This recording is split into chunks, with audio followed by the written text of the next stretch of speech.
酱油拉面，不知道时隔了多久，我们终于吃到了今年最后一家满分店铺。我都不知道原来还有这样的店存在，还是一位远在京都的老朋友告诉我的。那不得马上收拾行李，坐新干线直接前往京都。主要是我这朋友已经在日本探过100多家拉面店了。今天我们是要去一家评分4.6的拉面店，这个分数着实让人觉得有点恐怖。它要是不好吃，它就完了。这是一家藏在京都老巷子里的小店。京都这座城市的氛围就是这样，有一种骨子里内敛的拽。我也不知道他们在拽什么，他让我在门口等一下，我们等了1个多小时，无语。但是进店之后我才发现，他们家很奇怪的是，一点都不像拉面店，非常的高级古朴。就问你们谁坐在包间里面吃过拉面？我是在包间里面吃面，虽然不是很理解，但是感觉很帅。其实日本的拉面有很多种，但是他们家只有3种味道：酱油、盐味和咖喱。我个人最喜欢的是酱油，虽然不知道为什么吃面也要有餐前酒，但我喜欢这种装逼的感觉，喝不来。接下来还有一盘前菜，头一回吃面还要吃前菜，这太讲究了。这是海胆鱼子奶油，里面的奶油像融化了的冰淇淋，冰冰凉凉，不会过于很甜，有点像咸奶油的那个意思。然后是一杯特别清新淡雅的抹茶冻，它这个抹茶特别的精致，就是又香又苦，又苦又甜，像极了爱情的味道。什么呀？接着小姐姐把面端上来了，好大一份。配菜和面是分开装的，也是单独烹饪的。它的面是中细型的，就是一般酱油拉面都用的中细面，因为这样更容易挂汁儿。配菜里面是鸡肉、叉烧、鸭肉和小银鱼。吃面先喝汤，日本拉面的小规矩。它这个汤入口第一感觉是酱油的香味特别重，然后那个酱油的味儿过了之后就是一种鲜味儿，又重又鲜，太好喝了。你们不要觉得它看上去很像苏州小面，但其实吃起来味儿很足，然后面条的粗细又很适中，嗦起来就会特别的过瘾，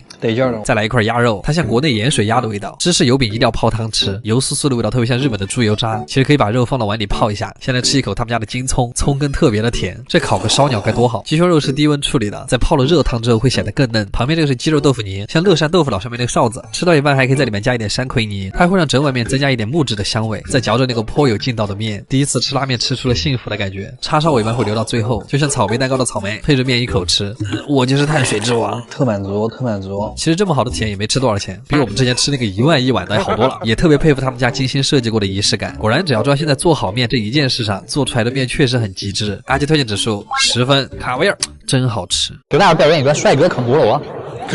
嚯哟！你们看我旁边这个巴西大哥，在赢了韩国队之后都笑成什么样了？甚至感觉今天来吃巴西烤肉，上菜都比平时要积极一些。好，大耳挖机，今天我们必须要吃一点有氛围的东西。但是说到巴西，我不知道除了巴西烤肉以外还有什么，好像还有个巴西鸡肉派。算了，我们还是吃烤肉吧。今天涩谷的这家巴西烤肉真的非常非常的绝。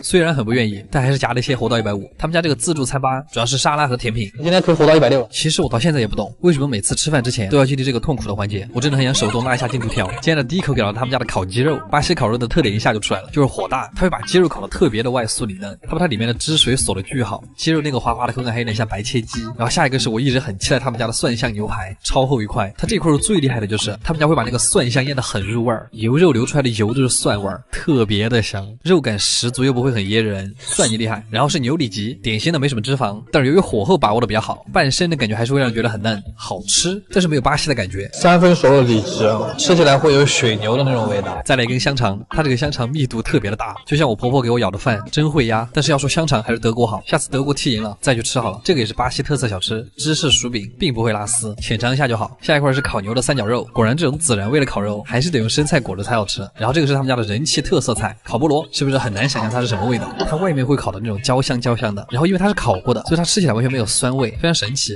亚马逊丛林的属于是。他们家的烤羊腿肉我也特别喜欢，因为它巨膻，我操，膻疯了，太爽了，甚至让你有一种吃羊杂的感觉。2味1万个炒你羊在你嘴巴里面奔腾，这种时候就要配一个烤洋葱，你会觉得非常的应景。烤过的洋葱还会带着一股淡淡的苹果味儿。接着又是一块烤牛排，哎，有没有人跟我一样，就是特别喜欢吃这种滴血的牛排？刚刚在那边看到你，感觉血水旁边的你还挺好吃的。对了，他们家有个小妙招，就是吃腻了你就去问他们要那个菠萝，瞬间回满血，总共20多种肉。巴西人真的是很幸福的。阿基推荐指数8.5分，卡梅尔。日本和牛的历史其实只有60年，但它却发展成了全球最贵的牛肉。它为什么可以卖这么贵啊？岂有此理！所以我就去约了一家连续拿了5年百名店的和牛馆。我这太扎实了，太爽了。毕竟我也想知道吃和牛吃到反胃需要花多少钱，特别是它里面那个最粉嫩的那个部分，我是嫩的，我靠。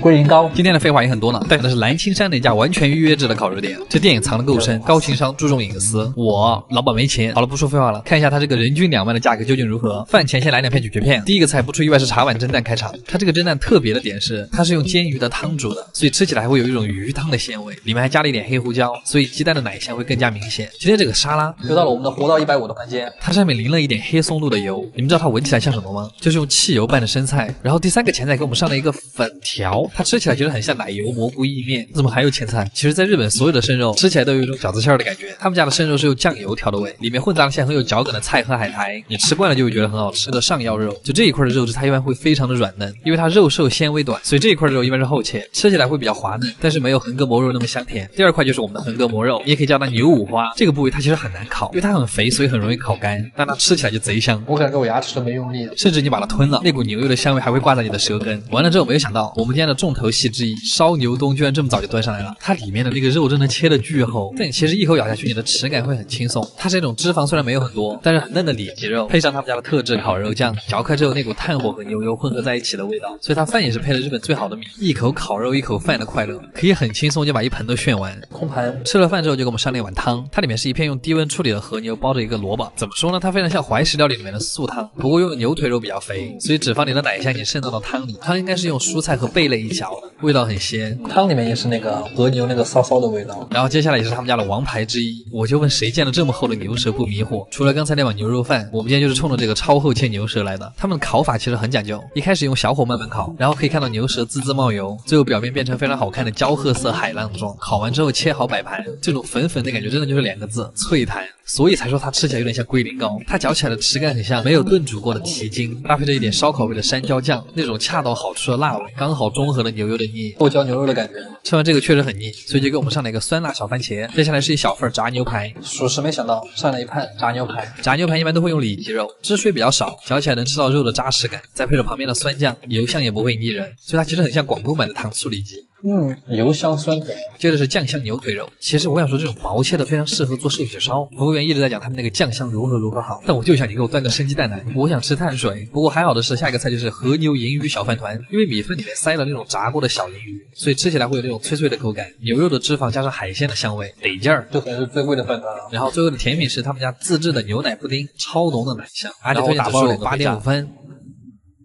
啊！就连欧洲第一的德国队都打不过日本了吗？那岂不得吃个法餐庆祝一下？等一下，你这个流量蹭的也太勉强了。像我这种非常会选餐厅的人，隔三差五不来当一下大冤种，我都浑身难受。我其实一直没搞懂，就是为什么好吃的法餐它都在日本和英国。今天我们去的是一家日系法餐店，但是为什么说它日系啊？你们待会儿就知道了。感觉这是一种很新的料理，结合了法餐吃不饱、日料还很贵的2个特点。虽然很冤，但谁叫我买了日本队呢？嘿，今天我们来的是日本的麻布十番，是我觉得在东京最小资的一个地方。我的梦想就是在这个地方买套房。进店之后感觉这家店是懂那个暧昧氛围的。这是我们的呆滞77。今天的第一个菜就很冤，虽然是前菜，但是炸汤圆，不过它里面包的是煎鱼，好日啊！然后是一碗热的冒烟的河豚汤。你们说法国人吃过河豚吗？喝起来像乌骨鸡汤，我很喜欢那股很浓的药膳味，它又鲜又养生。下一个前菜是高脚杯里装的蟹肉，感觉这个好像有点东西，虽然不够塞牙缝，但它在蟹肉里面居然加了苹果，再点缀了一点海胆和鱼子酱，日料的奢侈上来了。下一个菜摆盘虽然好看，但当我夹起来一筷子豆苗的时候，我感觉它在 CPU 我无鱼，好在这个鱼肉比较嫩，一点淡淡的葱香，蘸上一点旁边的奶香微甜的酱汁，我更饿了。法餐的前菜真的就只是为了让你开胃，我现在就想回家炫点带莫小仙。菜我们已经吃了1个半小时了，还在吃前菜。接下来这个应该是我们最后一个前菜了，面包配虾头汤。我发现法国人特别爱吃这个菜。这个主菜端上来的时候，就是说我的一个眼流花都包起了。第一个主菜是惠灵顿鱼排，我其实不确定是不是叫这个。把它切开以后，酥皮鱼肉和菜的横截面看上去很有层次感。它这个酥皮单吃起来就很像烤好的小饼干，一整块下去又能嚼到鱼肉的鲜味感，还有面包的油香和蔬菜的清香。我懂了，它这个非常的日法混血，再配上一点黑松露，还是很有法国的感觉。好香啊！下一个主菜是烤芒果和牛排，这又是什么新奇的组合？感觉吃那么多前菜就是在为了等这个菜。但你抛开之后才发现，它是芒果和千层土豆，每一层的里面还夹着芝士，最上面那一层特别酥脆，味道有一点点淡淡的果甜，但是土豆的淀粉味更突出，就像吃了一口牛奶果味的土豆泥。它对牛肉好好切开哦。这一块蘸了红酒巧克力酱的牛排，就是纯正的法国味道。牛排的口感很嫩，咸甜的味道会越嚼越香，但我觉得其实换成鹿肉会更加的法国。然后这个是我们最后一个主食，这个菜也是他们家的特色招牌菜，